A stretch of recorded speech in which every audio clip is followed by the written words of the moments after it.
چین نے افغانستان میں ایک ایسی سڑک بنانا شروع کر دی ہے جس کے ذریعے پاکستانی سی پیک کی اہمیت انتہائی کم ہو جائے گی۔ چین افغانستان کے ساتھ مل کر یہ سڑک کیوں بنا رہا ہے اور اگر یہ سڑک مکمل ہو گئی تو سی پیک کی اہمیت کتنی کم ہو جائے گی۔ سی پیک پر اگر پاکستان نے چین کے ساتھ کسی بھی قسم کا کوئی تعاون نہ کیا تو اس کے پاس دوسری آپشن اسی راستے کے ذریعے ایرانی بندرگاہ چابہار کی صورت میں موجود ہوگی۔ یہ پورا پروجیکٹ ہے کیا اور اس کی تمام تفصیلات آپ اس ویڈیو میں جان سکیں گے۔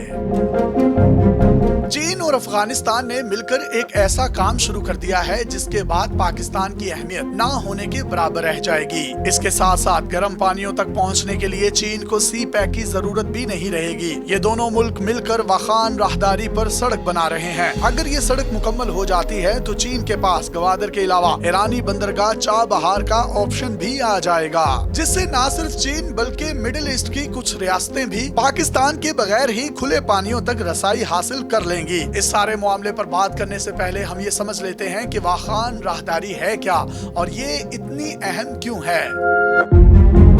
ایک وقت تھا جب یورپی طاقتیں پوری دنیا کو اپنا غلام بنانے کا سوچ رہی تھی۔ روس کو ڈر تھا کہ برطانیہ وسط ایشیا کی طرف نہ بڑھ جائے۔ برطانیہ کو خطرہ تھا کہ کہیں روس انڈیا پر حملہ نہ کر دے۔ اس زمانے میں اسے گریٹ گیم کہا جاتا تھا۔ دونوں قوتوں کے براہ راست آمنے سامنے آنے کے درمیان سب سے بڑی رکاوٹ افغانستان تھا۔ اگرچہ اس وقت افغانستان برطانیہ کے ہی زیر اثر تھا لیکن اس کی خود مختار حیثیت کو تسلیم کر لیا گیا تھا۔ دونوں ملکوں کے درمیان تقریباً 2700 کلومیٹر کا ایک بارڈر بنایا گیا۔ اسی بارڈر کو ڈیورنڈ لائن کہا جاتا ہے۔ برطانیہ کے جانے کے بعد یہی ڈیورنڈ لائن پاکستان اور افغانستان کا بارڈر بن گئی۔ اسی دوران پاکستان، چین، تاجکستان اور افغانستان کی سرحد کے قریب ایک پہاڑی درے میں بفر زون بنایا گیا تاکہ برطانیہ اور روس کو آمنے سامنے آنے سے روکا جا سکے۔ یہ انتہائی تنگ سا راستہ ہے جو انتہائی دشوار گزار پہاڑی علاقے سے گزرتا ہے۔ اس کی چوڑائی 18 کلومیٹر سے ہوتی ہوئی درمیانی علاقے میں تقریباً 65 اور چین کی سرحد کے ساتھ 92 کلومیٹر ہو جاتی ہے۔ جتنی چوڑی یہ راہداری ہے اتنا ہی چین اور افغانستان کا بارڈر ہے۔ اسی راہداری کو واخان کوریڈور کہا جاتا ہے۔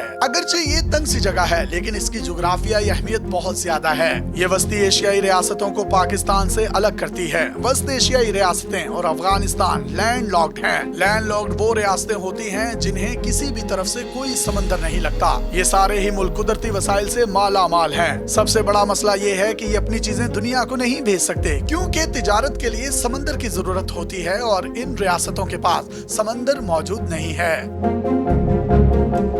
اگر واخان راہداری نہ ہوتی تو پاکستان کا بارڈر براہ راست تاجکستان کے ساتھ لگتا۔ یوں پورے وسط ایشیا کو پاکستان کا راستہ مل جاتا۔ اب ان ریاستوں اور پاکستان کے درمیان افغانستان آ جاتا ہے جہاں پچھلے 40 سالوں سے جنگ مسلط ہے، جس کی وجہ سے اس راہداری کو استعمال نہیں کیا جا سکا۔ یہ راہداری تقریباً 1 صدی سے بند ہے۔ افغانستان میں نئی حکومت آئی ہے تو چین نے اس کے ساتھ مل کر کام کرنا شروع کر دیا ہے۔ افغانستان یہاں لگ بھگ 50 کلومیٹر طویل سڑک بنائے گا جو اسے چین کے ساتھ جوڑ دے گی۔ لیکن سوال یہاں یہ پیدا ہوتا ہے کہ چین اس سڑک میں اتنی دلچسپی کیوں لے رہا ہے؟ تو جناب اس کا جواب یہ ہے کہ اس کے مکمل ہونے کے بعد سی پیک کی اہمیت کم ہو جائے گی۔ چین ایک ٹھنڈے مزاج کا انتہائی صبر والا ملک ہے۔ یہ لمبی گیم کھیلتا ہے اور اپنی مرضی کے نتائج حاصل کر لیتا ہے۔ چین کو پتا ہے کہ پاکستان پر امریکہ کا اثر و رسوخ بہت زیادہ ہے۔ اس کے ساتھ ساتھ امریکہ IMF کے ذریعے بھی پاکستان کا کان مروڑ سکتا ہے اور بڑی کامیابی سے وہ مروڑ بھی رہا ہے۔ پاکستان میں پالیسیاں بھی مستقل نہیں ہوتی۔ الیکشن کے نتیجے میں نئی حکومت آتی ہے تو اس کی چین اور امریکہ کے حوالے سے کیا پالیسی ہوگی اس کا بھی کسی کو کچھ عطا پتہ نہیں ہوتا۔ انہی چیزوں کو مد نظر رکھتے ہوئے چین نے واخان راہداری پر انویسٹمنٹ کا فیصلہ کیا ہے۔ یہ ایک طرح سے چین کے لیے بیک اپ پلان ہے۔ اگر امریکہ کے دباؤ کی وجہ سے پاکستان سی پیک پر کام روکتا ہے یا اس کو مکمل نہیں کرتا تو چین کے پاس یہ آپشن موجود ہوگا کہ وہ اپنا تجارتی سامان گوادر کی بجائے ایران کی چابہار بندرگاہ کے ذریعے روانہ کر سکے۔ واخان سے گوادر تقریباً 1609 کلومیٹر جبکہ چابہار 1693 کلومیٹر دور ہے۔ اگر چین اس روٹ کو اختیار کرے گا تو اس کے ساتھ ساتھ وسط ایشیائی ریاستیں یعنی تاجکستان، ترکمانستان اور قزاقستان وغیرہ بھی یہی راستہ اختیار کر سکتی ہیں۔ اس سے پاکستان مکمل طور پر کھڈے لائن لگ جائے گا اور اس کا سی پیک بھی کسی کام کا نہیں رہے گا۔